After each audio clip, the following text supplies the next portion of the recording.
یہ اثاثہ ہے، اس کو بناوٹ سے تکلف سے جتنا الگ رکھا جائے اتنا ہی بہتر ہے، جتنا اس کو چھپا کے رکھا جائے اتنا بہتر ہے۔ تو فرمایا فوائل للمصلین الذین هم عن صلاتهم ساہون، وہ لوگ جو اپنی نمازوں کو بھلا بیٹھتے ہیں، الذین هم یراؤون، وہ ریاکاری کرتے ہیں، وہ ریاکاری کرتے ہیں۔ شیطان ایسا وارداتیہ ہے کہ جیسے ہی بندہ آ کے مسجد میں نماز کے لیے کھڑا ہوتا ہے تو ادھر سے وہ واردات ڈال دیتا ہے، ادھر سے انسان کے احساسات کے اوپر حملہ کر دیتا ہے اور ذہن میں یہ بات ڈال دیتا ہے کہ لوگ کہیں گے بڑا نمازی ہے، اور سب سے زیادہ میرے جیسے کمزور امام کے اوپر حملہ ہوتا ہے، سب سے زیادہ میرے جیسے کمزور امام کے اوپر حملہ ہوتا ہے۔ ذہن میں خیال آ گیا، آج ذرا سر لگا کے اچھے طریقے سے جو ہے نا وہ سر لگا کے قرات کرو۔ ویسے تو قرآن پاک ترتیب کے ساتھ پڑھنا سنت ہے، ترتیب کے ساتھ حسن ادائیگی کے ساتھ پڑھنا سنت ہے، پڑھنا چاہیے، اس کا شوق بھی ہونا چاہیے، یہ تو بڑی اچھی بات ہے۔ لیکن اگر نیت میں فضول آ گیا، اگر نیت میں خرابی آ گئی کہ لوگ کہیں گے کہ ماشاءاللہ بڑا اچھا قرآن پڑھتے ہیں، تو ساری ستیہ ناس ہو گئی، ہر شے بگڑ گئی۔ تو دوستان محترم، جب آپ نماز کے لیے تشریف لاتے ہیں، اللہ کے گھر میں حاضر ہوتے ہیں، یہ اتنا بڑا کام ہے کہ اللہ کریم ایک ایک قدم کے اوپر بندے کے درجے بلند فرماتا ہے۔ ایک صحابی رسول، ان کا گھر ذرا دور تھا، تو صحابہ کرام نے مشورہ دیا کہ اتنی دور سے چل کے آتے ہو تو سواری رکھ لو، اتنے دور سے سفر کر کے آتے ہو تو سواری رکھ لو تاکہ تم آسانی سے یہاں آنے جانے میں کوئی آپ کو دقت نہ ہو، پریشانی نہ ہو، آسانی سے آ جا سکیں۔ تو انہوں نے کہا نہیں، میں سواری نہیں دینا چاہتا۔ انہوں نے کہا میں چل کے آتا ہوں، اور جتنے قدم اٹھائے جاتے ہیں میرے رسول صلی اللہ تعالیٰ علیہ وسلم کا فرمان ہے کہ اتنے درجے بلند ہوتے ہیں، اتنے درجے بلند ہوتے ہیں۔ تو میں ثواب کے لیے اتنی دور سے چل کے شوق سے آتا ہوں۔ ایک صحابی سے کہا گیا کہ آپ قریب گھر لے لیں، مسجد شریف کے قریب آ جائیں۔ انہوں نے کہا نہیں، میں دور سے ہی آنا چاہتا ہوں، میں دور سے ہی آنا چاہتا ہوں، اس لیے کہ ہر قدم پہ اللہ کریم نگاہ کرم فرماتا ہے، ہر قدم پہ نگاہ رحمت ہوتی ہے، ہر قدم کے اوپر اللہ کریم رحمت کی برکہ برساتا ہے۔ تو دوستان محترم، یہ نماز بڑا اہم فریضہ ہے، مومن اور کافر کے درمیان فرق کرنے والی چیز نماز ہے۔ میرے آقا کریم صلی اللہ تعالیٰ علیہ وسلم نے ارشاد فرمایا الصلاۃ عماد الدین، نماز دین کا ستون ہے، الصلاۃ معراج المومنین، نماز مومن کی معراج ہے۔ اور میرے آقا کریم حضرت بلال رضی اللہ تعالیٰ عنہ آپ سے فرماتے تھے ارغنا یا بلال بالصلاۃ، اے بلال نماز سے ہماری آنکھوں کو ٹھنڈک پہنچاؤ۔ تو حضرت بلال تکبیر پڑھتے اور پھر میرے آقا کریم صلی اللہ تعالیٰ علیہ وسلم جماعت کرواتے۔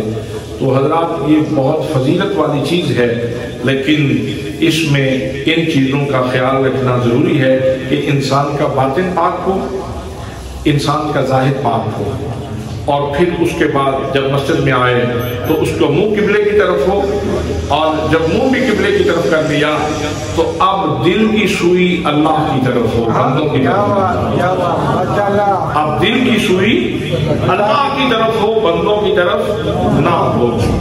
اور جب یہ ساری چیزیں اللہ کریم نے عطا فرما دی، اب اس کے بعد بندہ مومن کیا کرتا ہے؟ اللہ اکبر۔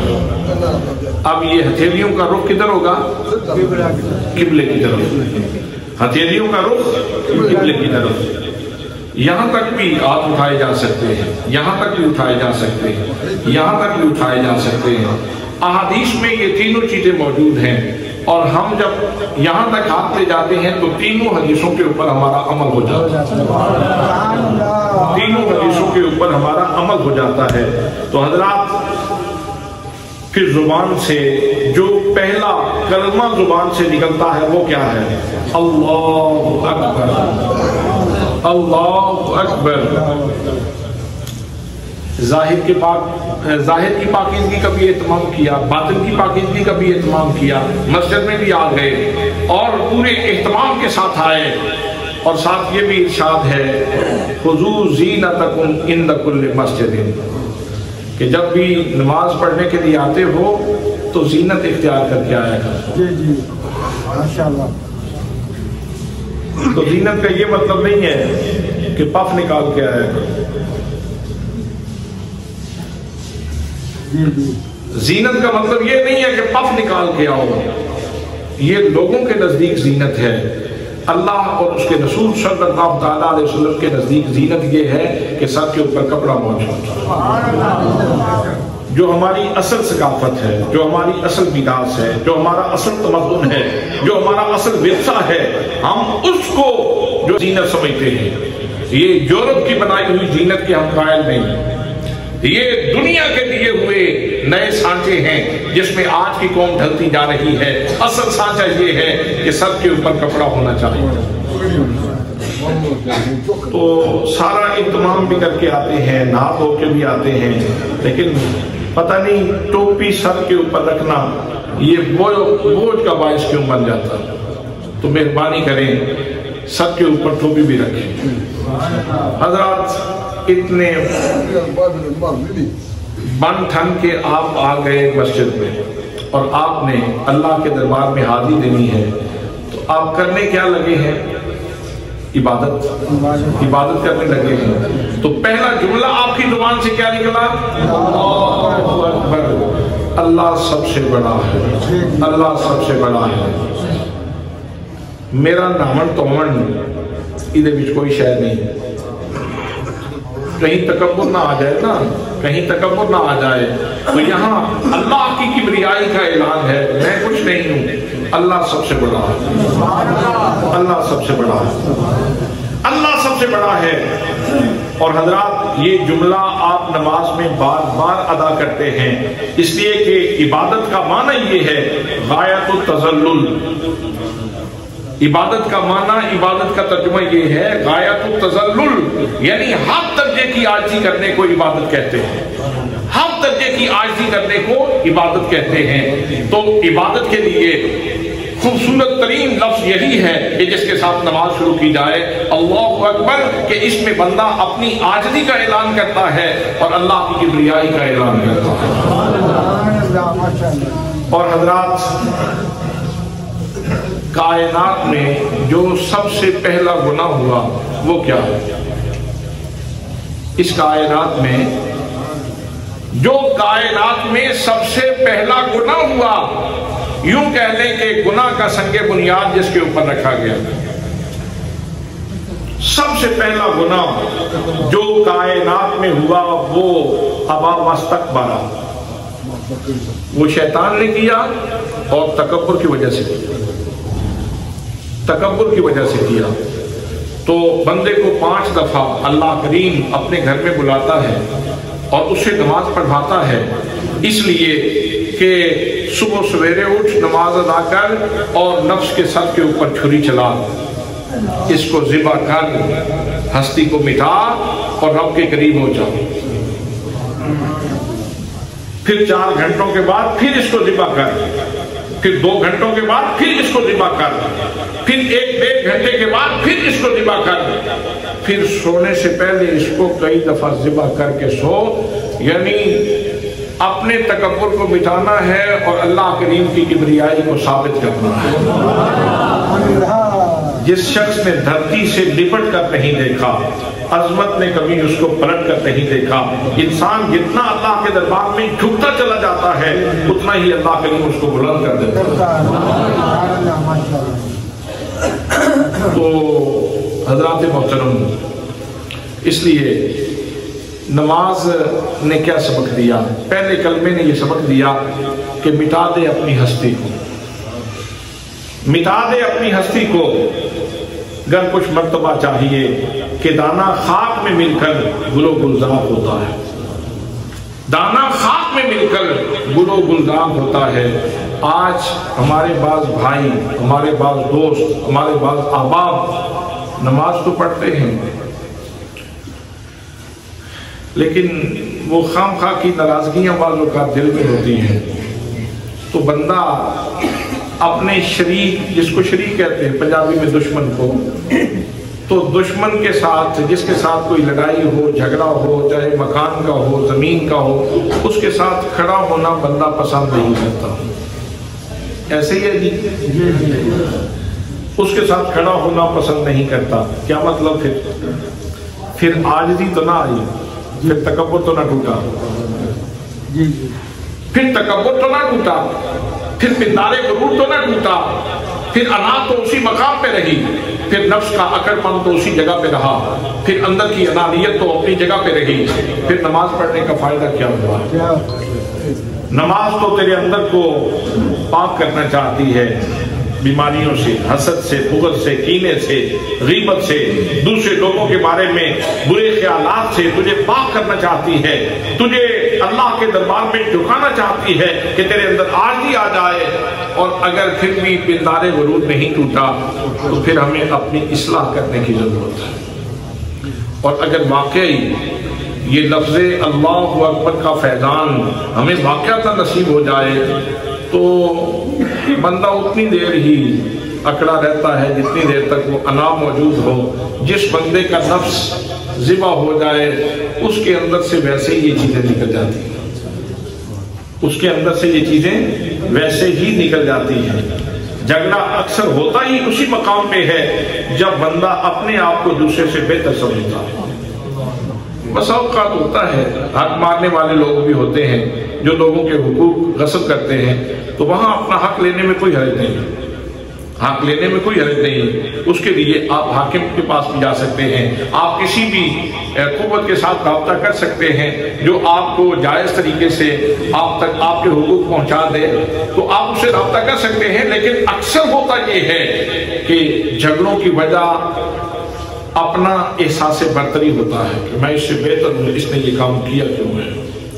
اور اللہ نے تجھے دن میں 5 دفعہ مسجد میں بلایا، اپنے دربار میں کھڑا کیا اور زبان سے بار بار لفظ اللہ اکبر کا تکرار کروایا، اس جملے کا کہ تو اپنی نفی کر اور میری بارگاہ میں جھک جا۔